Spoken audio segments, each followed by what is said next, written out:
بسم اللہ الرحمن الرحیم۔ السلام علیکم۔ کولمبس جس نے امریکہ دریافت کیا تھا ایک جہاز ران کا بیٹا تھا۔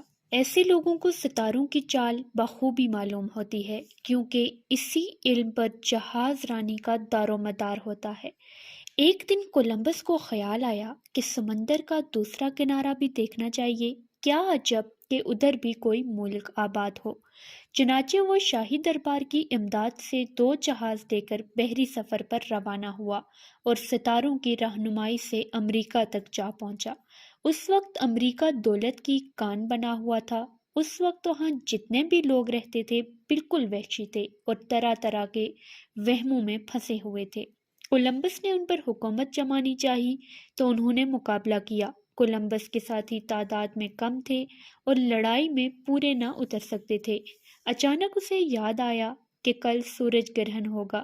اس خیال کے آتے ہی اس نے وحشیوں کے سردار کو بلا کر کہا، دیکھو اگر تم ہماری فرما برداری نہ کرو گے تو میں سورج کو حکم دوں گا اور وہ تمہیں جلا کر سیاہ کر دے گا۔ اس وقت تو وحشی چپ کے سنتے رہے، مگر دوسرے دن جب سورج کو گرہن لگنا شروع ہوا تو وہ سخت گھبرائے۔